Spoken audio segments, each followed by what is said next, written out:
അസ്സലാമു അലൈക്കും. ഇന്നത്തെ വീഡിയോയിൽ പരിശുദ്ധ അസ്മാഉൽ ഹുസ്നയിലെ വളരെ പ്രധാനപ്പെട്ട ഒരു ദിക്കറിനെ കുറിച്ചിട്ടാണ് പരിചയപ്പെടുത്തുന്നത്. ഈ ഇസ്മ നിങ്ങൾ പതിവാക്കിയാൽ ജീവിതത്തിൽ നല്ല ബർക്കത്ത് ഉണ്ടാവുകയും സാമ്പത്തിക പ്രയാസങ്ങളൊക്കെ മാറി ജീവിതത്തിൽ നല്ല സമ്പത്ത് ഉണ്ടാവുകയും ചെയ്യുന്നതാണ്. മലക്കുകളിൽ ഏറ്റവും പ്രധാനപ്പെട്ട മീകായിൽ അലൈഹിസ്സലാം പതിവാക്കിയിരുന്ന ദിക്കറാണിത്. ഒരുപാട് ഔലിയാക്കളൊക്കെ ഈ ദിക്കർ പതിവാക്കിയിരുന്നു. അത്രയും നേട്ടങ്ങളുള്ള ദിക്കറാണിത്. ഈ ദിക്കർ പതിവാക്കിയാൽ പട്ടിണി കിടക്കേണ്ടി വരില്ല, ഭക്ഷണത്തിന് യാതൊരു ബുദ്ധിമുട്ടും നമുക്കുണ്ടാവുകയില്ല, അതുപോലെ തന്നെ വെള്ളത്തിന് യാതൊരു പ്രയാസവും ഉണ്ടാവുകയില്ല. ഹലാലായിട്ടുള്ള സമ്പത്ത് നമ്മളിലേക്ക് വന്നു ചേരാനും ഈ ദിക്കർ എല്ലാ ദിവസവും ചൊല്ലാൻ തുടങ്ങിക്കോളെ. കടങ്ങൾ വീടാനും വീടില്ലാത്തവർക്ക് വീടുണ്ടാവാനും നമുക്ക് വരാനിരിക്കുന്ന എല്ലാ പ്രയാസങ്ങൾ ബുദ്ധിമുട്ടുകൾ എല്ലാം നമ്മളിൽ നിന്ന് മാറിപ്പോകാനൊക്കെ ഈ ദിക്കർ മതി ട്ടോ. ഇനി ഇത്രയും മഹത്വമുള്ള ഈ ദിക്കർ ഏതാണെന്ന് പറയാം. പരിശുദ്ധ അസ്മാഉൽ ഹുസ്നയിലെ 18ാമത്തെ നാമമാണ് നാം ചൊല്ലേണ്ടത്. നിങ്ങൾക്ക് കഴിയുന്ന എണ്ണം നിങ്ങൾക്ക് ചൊല്ലാവുന്നതാണ്.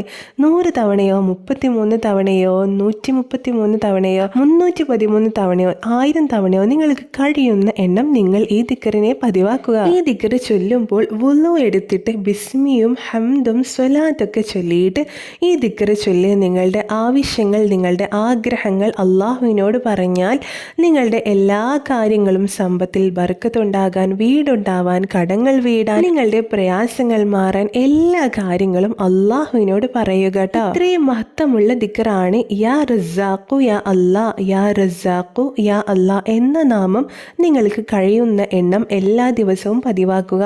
പ്രിയപ്പെട്ടവരെ, ഈ നാമം 33 തവണയോ 100 തവണയൊക്കെ ചൊല്ലിയതിനു ശേഷം അല്ലാഹുമ്മർസുഖ്നി അല്ലാഹുമ്മർസുഖ്നി എന്ന് 3 തവണ പറഞ്ഞിട്ട് ദുആ ചെയ്യുക കേട്ടോ. കടങ്ങളൊക്കെ വീടാനുള്ളൊരു വഴി അള്ളാഹു വളരെ വേഗത്തിൽ കാണിച്ചു തരികയും സമ്പത്തിൽ നല്ല ബർക്കത്ത് അള്ളാഹു നൽകുകയും ചെയ്യുന്നതാണ്. ഇന്ന് തന്നെ പതിവാക്കിയോളി. വളരെ മഹത്വമുള്ള ദിക്റാണ് കേട്ടോ. ഈ വീഡിയോ നിങ്ങൾക്ക് ഉപകാരപ്പെട്ടെന്ന് വിശ്വസിക്കുന്നു. വീണ്ടും കാണാം. അസ്സലാമു അലൈക്കും.